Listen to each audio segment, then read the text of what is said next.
नमस्कार साथियों, स्वागत है आपका हमारे YouTube चैनल स्टैंडर्ड जीके गुरु पर। तो साथियों, आज के इस वीडियो में हम यूपी पुलिस री एग्जाम के लिए जीके का प्रैक्टिस सेट करने वाले हैं, जो प्रैक्टिस सेट आपकी परीक्षा में काफ़ी सहायता करेगा। तो चलिए स्टार्ट करते हैं।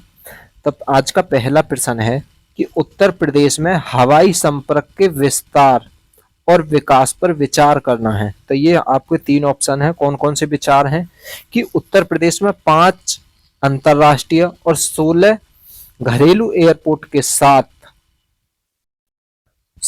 21 एयरपोर्ट वाला एकमात्र राज्य उत्तर प्रदेश होगा। बिल्कुल सही है। उत्तर प्रदेश में 21 एयरपोर्ट होंगे, जिसमें 5 अंतरराष्ट्रीय और 16 घरेलू एयरपोर्ट हैं। दूसरा ऑप्शन है एयरबस A321 प्रकार के वायुयान हेतु हवाई अड्डों का विकास किया जा रहा है। तो बिल्कुल एयरबस जो होती हैं, यानी हवाई जहाज द्वारा जो यात्रा की जाती है, वायुयान हेतु हवाई अड्डों का विकास किया जा रहा है। तो बिल्कुल सही बात है, उत्तर प्रदेश में किया जा रहा है। उत्तर प्रदेश के एयरपोर्ट से 80 स्थानों के लिए हवाई सेवा उपलब्ध होगी। बिल्कुल सही बात है कि हमारे उत्तर प्रदेश से 80 स्थानों के लिए फ्लाइट उड़े करेंगे। अब अगला प्रश्न क्या कहता है, उत्तर प्रदेश में सबसे कम समय तक मुख्यमंत्री के पद पर कौन रहे। तो फ्रेंड्स, हम बात करें उत्तर प्रदेश के सबसे कम समय तक मुख्यमंत्री की, तो ये है तिरुभुवन नारायण सिंह। तो कौन है? तिरुभुवन नारायण सिंह। तो ये कब से कब तक रहे थे? ये मात्र 6 महीना रहे और 8 अक्टूबर 1970 से ये 1971 तक रहे थे। 8 अक्टूबर 1970 से 4 अप्रैल 1971 तक। तो यहां पर तिरुभुवन नारायण राइट जवाब हो जाएगा। अगला प्रश्न है, उत्तर प्रदेश में 1857 की क्रांति किस नगर से शुरू हुई। तो फ्रेंड्स, हम बात करें उत्तर प्रदेश में 1857 की क्रांति, तो पहली बार जो 1857 की क्रांति शुरू हुई थी, तो ये उत्तर प्रदेश से ही हुई थी। तो उत्तर प्रदेश के किस नगर से शुरू हुई थी पहली बार? तो पहली बार जो शुरू हुई थी 1857 की क्रांति, सर्वप्रथम ये मेरठ से शुरू हुई थी। कहां से? मेरठ से शुरू हुई थी, और मेरठ से शुरू होकर ये कानपुर, बरेली, दिल्ली आदि शहरों में फैलती चली गई। अगला प्रश्न, उत्तर प्रदेश में खानवा का युद्ध कब हुआ था। तो बात करें फ्रेंड्स उत्तर प्रदेश के खानवा के युद्ध की, तो ये 1527 में हुआ था। कहां हुआ था? 1527 में हुआ था। तो ये कहां पर हुआ था? आगरा में एक गांव है, आगरा में एक गांव है, कौन सा? खानवा। तो यहां पर हुआ था, आगरा का एक गांव खानवा, यहां पर ये युद्ध हुआ था। किस किस में हुआ था? तो बाबर और राणा सांगा के बीच लड़ा गया था। किस किस के बीच? बाबर और राणा सांगा के। तो ये जो शहर है खानवा, आगरा से मात्र 35 किलोमीटर की दूरी पर है। अगला प्रश्न है कि उर्दू कविता में फिराज गोरखपुरी के नाम से किसे जाना जाता है। तो उर्दू कविता में फिराज गोरखपुरी के नाम से जो जाने जाते हैं, ये हो जाते हैं रघुपति सहाय। रघुपति सहाय जो हैं, इन्हें उर्दू कविता में फिराज गोरखपुरी कहा गया है, रघुपति सहाय को। तो 3 ऑप्शन यहां पर राइट हो जाएगा। अगला प्रश्न, असम राइफल का मुख्यालय कहां स्थित है। तो फ्रेंड्स, हम बात करें असम राइफल की, तो असम राइफल का जो मुख्यालय हो जाएगा, ये शिलोंग यानी मेघालय में स्थित हो जाएगा। शिलोंग इसका राइट जवाब हो जाएगा, शिलोंग में स्थित है। अगला प्रश्न है हरिवंश राय बच्चन की आखिरी कविता का नाम बताइए। तो हरिवंश राय बच्चन की जो आखिरी कविता है, ये कविता है 1 नवंबर 1984। हरिवंश राय बच्चन की आखिरी कविता 1 नवंबर 1984 हो जाती है। तो यहां पर फर्स्ट ऑप्शन राइट हो जाएगा। अगला प्रश्न, भारतीय संविधान के अनुच्छेद 19 में कौन सा अधिकार शामिल है। तो भारतीय संविधान का अनुच्छेद 19 जो है, इसमें बोलने और अभिव्यक्ति की स्वतंत्रता का अधिकार है। तो यहाँ पे कहाँ पर है, बोलने यानी वाक और अभिव्यक्ति की स्वतंत्रता का अधिकार। तो यहाँ पर थर्ड ऑप्शन राइट हो जाएगा। अगला प्रश्न, संयुक्त राष्ट्र मानवाधिकार परिषद का मुख्यालय स्थित है। तो संयुक्त राष्ट्र जो मानवाधिकार परिषद है इसका मुख्यालय कहां पर है, तो इसका मुख्यालय जो है जिनेवा में स्थित हो जाता है। कहां पर, जिनेवा में। तो राइट जवाब हो जाएगा जिनेवा। जिनेवा में संयुक्त राष्ट्र मानवाधिकार परिषद का मुख्यालय है। अगला प्रश्न, अप्रैल 2023 में किसने अपनी स्थापना वर्ष को 50 वर्ष पूर्ण किया है। यानी अप्रैल 2023 में, यानी 1 अप्रैल 2023 को किसने अपने स्थापना दिवस के 50 वर्ष पूर्ण कर लिए हैं। तो ये जो फ्रेंड्स 50 वर्ष पूर्ण करे हैं, ये करे हैं एक टाइगर रिजर्व ने। तो कौन सा टाइगर रिजर्व है, ये टाइगर रिजर्व है प्रोजेक्ट टाइगर। तो प्रोजेक्ट टाइगर रिजर्व जो है इसने अपने 50 वर्ष पूरे कर लिए हैं 1 अप्रैल 2023 को। तो यहाँ पर सेकंड ऑप्शन राइट हो जाएगा। अगला प्रश्न, नॉर्लेड ने MF हाइड्रा लिक्विड हाइड्रोजन पर चलने वाली विश्व की पहली फेरी आरंभ की है। तो नॉर्लेड किस देश की कंपनी है। तो ये जो नॉर्लेड कंपनी है, कंपनी की बात कर रहा है, ये किस देश की है। तो ये जो है MF हाइड्रा लिक्विड हाइड्रोजन से चलने वाला जो है ये एक जहाज है, पानी वाला जहाज। तो ये किस देश की कंपनी, कौन सी कंपनी ने बनाया है, नॉर्लेड, नॉर्लेड कंपनी ने बनाया। ये कंपनी किस देश की है, तो ये जो कंपनी है हमारी ये नॉर्वे की ही कंपनी है। कहाँ की कंपनी है, नॉर्वे की। तो राइट जवाब हो जाएगा यहाँ पर नॉर्वे। 3 ऑप्शन राइट हो जाएगा। अगला प्रश्न, बंगाल में महालवाड़ी बंदोबस्ती प्रणाली की शुरुआत किसने की। तो बात करें महालवाड़ी बंदोबस्ती की शुरुआत बंगाल में किसने करी थी। तो महालवाड़ी क्या है, महाल का मतलब होता है गांव, किससे, गांव से मतलब होता है महाल का मतलब। तो ये जो बंदोबस्ती शुरू करी थी ये 1882 में होल्ट मैगजीन ने करी थी, होल्ट मैगजी। तो यहाँ पर 3 ऑप्शन राइट हो जाएगा। होल्ट मैगजी ने करी थी कब, 1822 में। तो महल का अर्थ होता है गांव। तो इस व्यवस्था के तहत यानी महलवाड़ी व्यवस्था के तहत मुखिया जो होता था गांव का वो एक जिम्मेदार होता था। तो यहाँ पर 3 ऑप्शन राइट हो जाएगा। अगला प्रश्न है, सबसे ऊंची गैर एशियाई पर्वत चोटी है।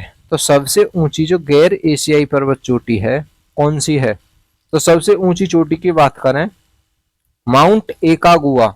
माउंट एकागुआ जो है ये गैर एशियाई सबसे ऊंची पर्वत चोटी हो जाती है। 4 ऑप्शन राइट हो जाएगा। अगला प्रश्न, भारत का एकमात्र सक्रिय ज्वालामुखी। तो बात करें भारत के एकमात्र सक्रिय ज्वालामुखी तो कौन सा है। तो बैरन द्वीप जो है ये भारत का एकमात्र सक्रिय ज्वालामुखी है जो अंडमान निकोबार में पड़ता है। कहां पर, अंडमान निकोबार की राजधानी पोर्ट ब्लेयर से लगभग 35 किलोमीटर दूर है। तो कहां पड़ेगा, अंडमान निकोबार। तो यहाँ पर फर्स्ट ऑप्शन राइट हो जाएगा।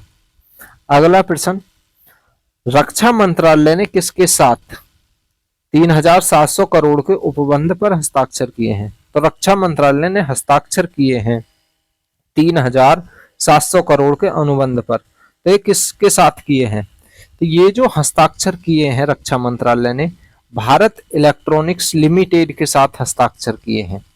किसके साथ, भारत इलेक्ट्रॉनिक्स लिमिटेड के साथ हस्ताक्षर किए हैं। तो यहाँ पर फर्स्ट ऑप्शन राइट हो जाएगा। अगला प्रश्न, मार्च 2023 में सरकार ने कच्चे जूट के न्यूनतम समर्थन मूल्य में कितने रुपए प्रति कुंटल निर्धारित किया है। तो मार्च 2023 में सरकार ने जो कच्चा जूट होता है इसके लिए न्यूनतम समर्थन मूल्य कितना रखा था। तो 2023 में जो न्यूनतम समर्थन मूल्य रखा था ये रखा था 300 रुपये। 300 रुपये कितना रखा था? एमएसपी 300 रुपये रखा था। तो यहां पर 3 ऑप्शन राइट हो जाएगा, 300 रुपये।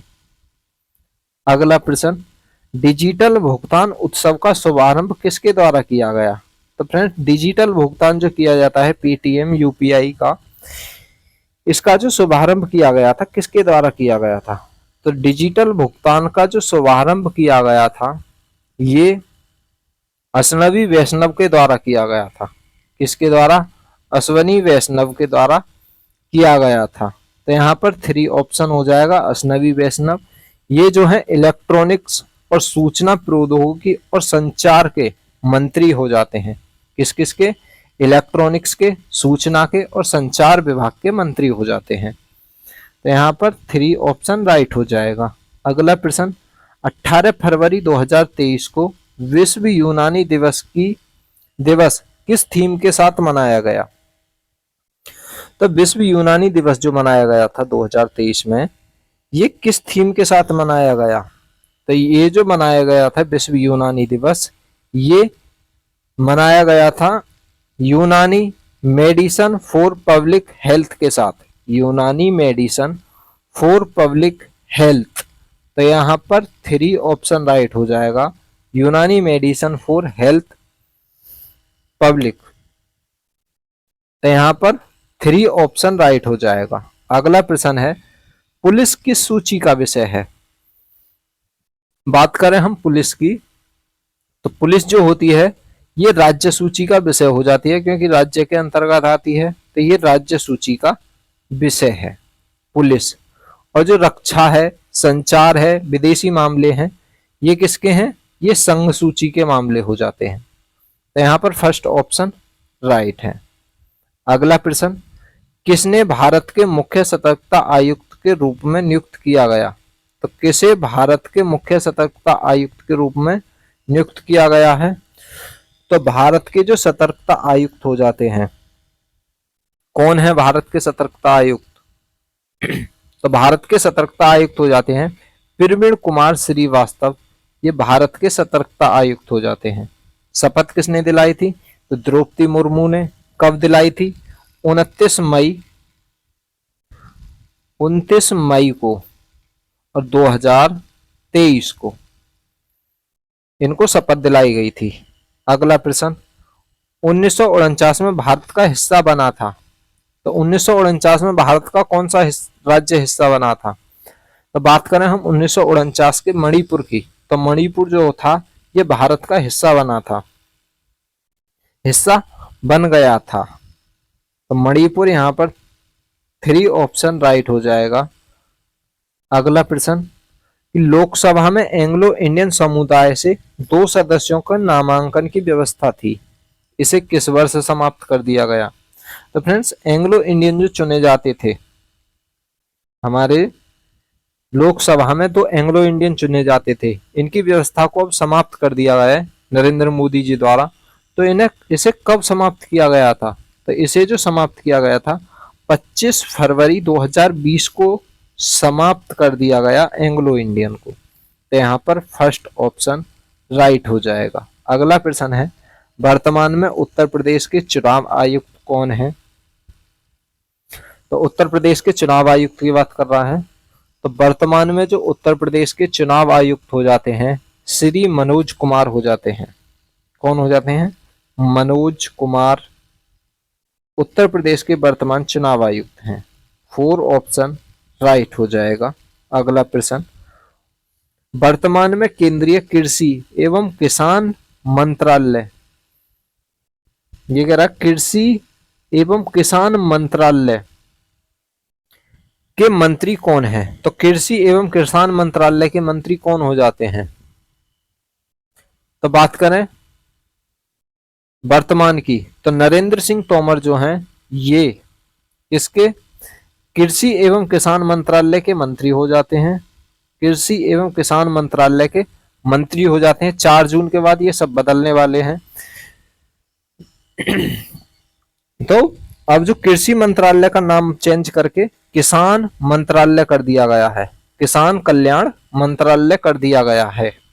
अगला प्रश्न, भारतीय संविधान के 60वें संशोधन ने व्यावसायिक कर की सीमा को 250 प्रति वर्ष से बढ़ाकर कितने रुपए प्रति वर्ष कर दिया है।